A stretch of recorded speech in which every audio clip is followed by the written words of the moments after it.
வணக்கம் வணக்கம் என் அன்பான மக்களே, அன்பு நெஞ்சங்களே, என் நெஞ்சுக்கு பிரியமானவர்களே, நெருக்கமானவர்களே, ஆங்கிலம் படிக்க வேண்டும் என்கின்ற ஆவலோடு இணையதளம் மூலமாக படிக்கின்ற அன்பான மக்களே, ஒரு 300-400 பேர்கிட்ட படிக்கிங்க அப்படின்னு சொல்லி நான் பார்த்தேன்.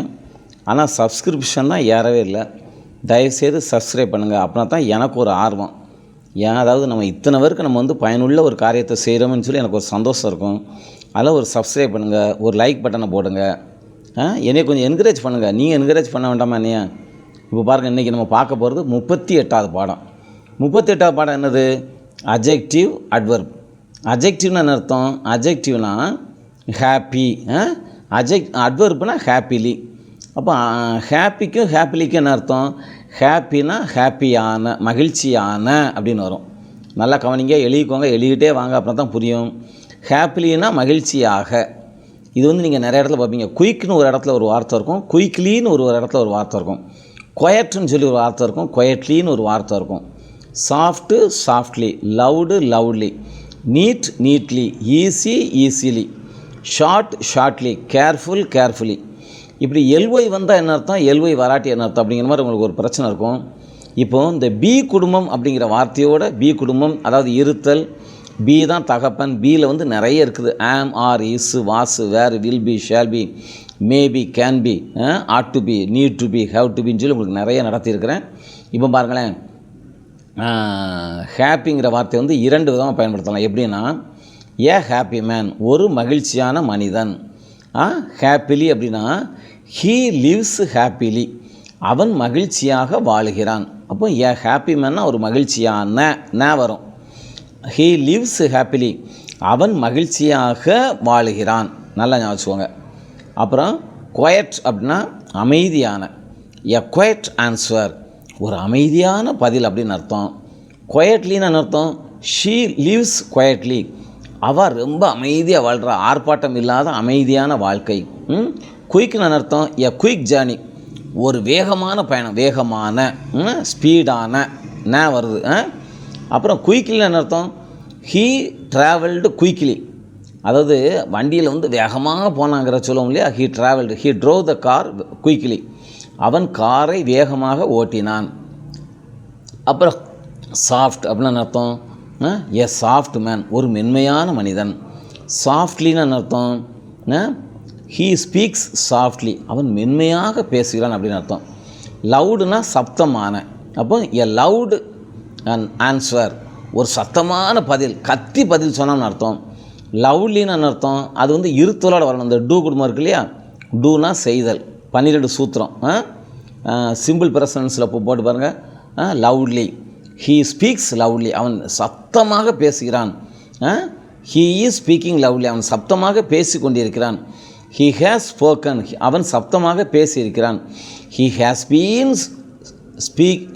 பீன் ஸ்பீக்கிங் லவுட்லி, அவன் சப்தமாக பேசிக்கொண்டே இருக்கிறான். அப்படி எந்த டென்ஸில் போட்டாலும் அதான் அர்த்தம். அப்புறம் நீட் அப்படின்னா சுத்தமான, எ நீட் பிளேஸ், எ நீட் பார்க், ஒரு சுத்தமான பூங்கா. நீட்லி அப்படின்னா சுத்தமாக, அது சுத்தமான. எ நீட் பார்க், ஒரு சுத்தமான பூங்கா.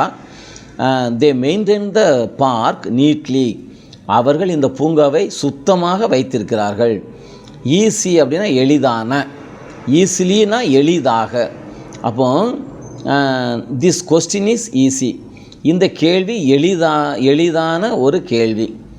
ஈஸிலின்னு அர்த்தம், ஐ ஆன்சர்டு த கொஸ்டின் ஈஸிலி, நான் எளிதாக அதற்கு பதில் எழுதினேன் அல்லது பதில் கூறினேன் இல்லையா.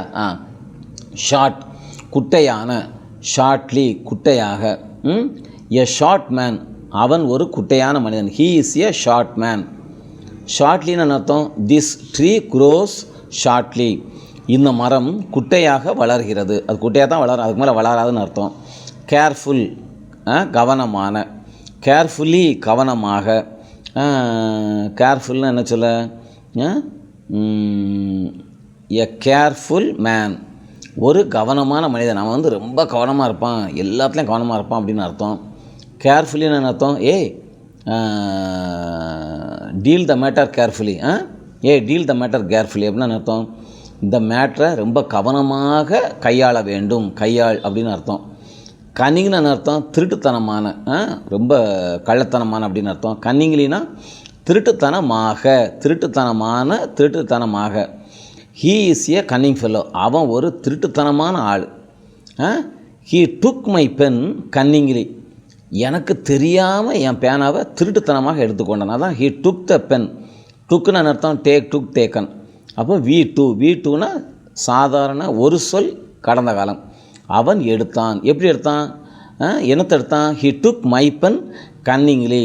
அப்படி இந்த மாதிரி உங்களுக்கு ஏற்கனவே 12 சூத்திரம் அழகாக நடத்தியிருக்கிறேன். புரியலைன்னா கேளுங்க, நான் மறுபடியும் சொல்லித்தரேன். அதே மாதிரி பாருங்கள், சுமால் சிறிய, அது அதுக்கு அட்வர்பு கிடையாது.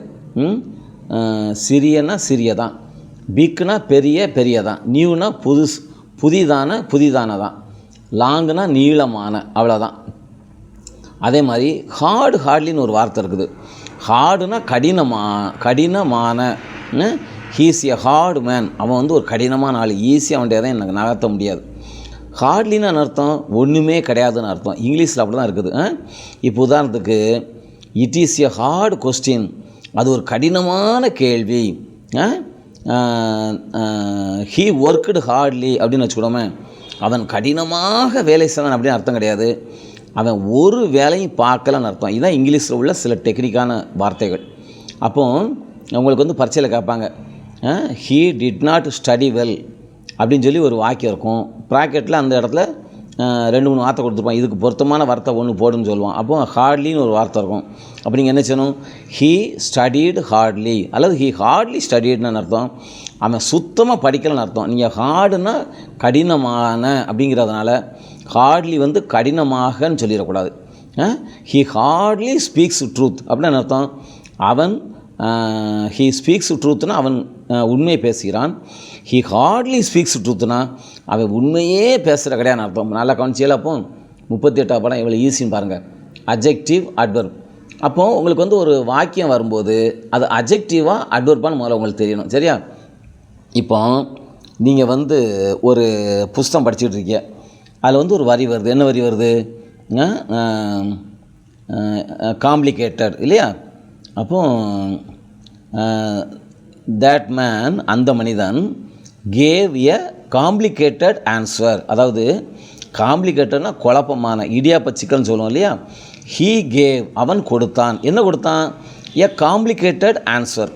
அதாவது ஒரு கேள்வியை கேட்டால் அதுக்கு சரியான பதிலை சொல்லாமல் குண்டக்க ஒரு பதிலை சொல்லிட்டான். அதுக்கப்புறம் அவன்கிட்ட கேட்குறக்கே நமக்கு தோணலை, அவன்கிட்ட பேசுகிறக்கே தோணலை. அப்போ காம்ப்ளிகேட்டட் ஆன்சர்னால் அந்த இடத்துல அது அட்ஜெக்டிவாக வருது. காம்ப்ளிகேட்டட். அப்போ காம்ப்ளிகேட்டட்லின்னு வார்த்தை இருக்கா? கிடையாது. அப்படிங்கிற வார்த்தை நான் இது வரைக்கும் கேள்விப்பட்டதில்லை. ஸோ அதை வச்சு நீங்கள் என்ன கண்டுபிடிச்சலாம்? He gave a complicated answer. அப்போ காம்ப்ளிகேட்டட் ஆன்சருங்கிற குழப்பமான பதில். அவன் ஒரு குழப்பமான பதிலே கொடுத்தான் அப்படிங்கிற மாதிரி ஒரு வாக்கியத்தை நீங்கள் கண்டுபிடிச்சீங்கன்னா நீங்களே ஒரு அர்த்தம் கண்டுபிடிச்சிக்கலாம். He is a complicated man. அவன் ஒரு குழப்பம் பிடிச்ச ஆளியா? அவன்கிட்டலாம் மனுஷன் பேச முடியாது. நீதி நியாயத்தை அவன்கிட்ட பேச முடியாது. அவன்கிட்ட விஷயத்தை கறக்க முடியாது. அப்புறம் இந்த சினிமா படத்தில் சொல்லுவாங்க இல்லையா, இந்த சார் இதில் பாம் செட் பண்ணியிருக்காங்க, இந்த பாமை டிஃப்யூஸ் பண்ண முடியுமான்னு கேட்பாங்க. அப்போ அவன் பார்த்து சொல்லுவாங்க, sir this is a complicated auto bomb, time bomb. இது ரொம்ப காம்ப்ளிகேட்டட். இதில் நம்ம எங்கே கை வச்சாலும் அது கண்டிப்பாக வெடிக்கும். அதனால் இந்த காம்ப்ளிகேட்டடான பாமை நாங்கள் தொட முடியாது, சாரி மன்னிச்சுவோங்க அப்படிம்பாங்க. அப்போது இந்த மாதிரி வாக்கியங்கள் வர இடத்துல நீங்கள் என்ன செய்யலாம்? அழகாக கெஸ் பண்ணி சூப்பராக இங்கிலீஷ் பேசலாம். சரியா? ஸோ நான் இப்போ உங்களுக்கு அட்ஜெக்டிவையும் அட்வர்ப்பையும், அதாவது ஒரே வார்த்தை அட்ஜெக்டிவாக வரும், அட்வர்ப்பாக வரும். ஹாப்பி, ஹாப்பிலி, குவைட்லி அப்படி. இப்போ நான் உங்களுக்கு அடுத்த பாடம் என்ன சொல்லித்தர போகிறேன் அப்படின்னா, அட்வர்ப்புன்னு சொல்லி ஒரு குரூப் இருக்குது. அட்வர்ப்புன்னு என்ன அர்த்தம்? அது வெறும் அட்வர்ப்பு தான் வரும், அதுக்கு அட்ஜெக்டிவ் கிடையாது. இப்போ இந்த பாருங்களேன், early, yesterday, today, tomorrow, now, here, there, always, very. இதில் வெறும் அட்வர்ப் மட்டும் தான். இதுக்கு அட்ஜெக்டிவே கிடையாது. ஆனால் இதில் அட்ஜெக்டிவாக வரும், அட்வர்ப்பாக வரும். ஸோ இது உங்களுக்கு புரிஞ்சுக்கணும்னு நினைக்கிறேன். புரியலாம் தயவுசெய்து வாட்ஸ்அப் நம்பரில் கேளுங்க. 9952310603. இதுதான் என்னுடைய வாட்ஸ்அப் நம்பர். சப்ஸ்கிரைப் பண்ணுங்கள், என்கரேஜ் பண்ணுங்கள். உங்களுக்காக நான் உட்காந்து பாடம் நடத்திக்கிட்டு இருக்கேன். ஃப்ரீயாக நடத்தி தரேன். சரியா? என்ன என்கரேஜ், நான் சந்தோஷப்படணும்.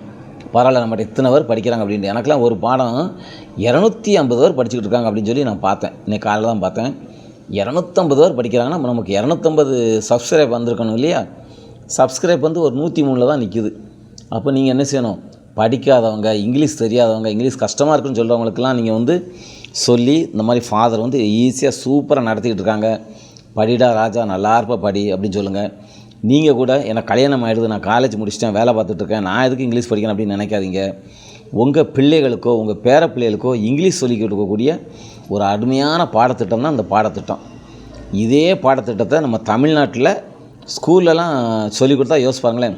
ஒரே வருஷத்தில் 4ஆம் கிளாஸ்லேருந்து 5ஆம் கிளாஸ் போகிறதுக்குள்ளே அவனுக்கு இங்கிலீஷை கம்ப்ளீட்டாக சொல்லிக் கொடுத்து சொந்தமாக வந்து இங்கிலீஷ் பேசக்கூடிய நிலைமையை வந்து உருவாக்கிடலாம்.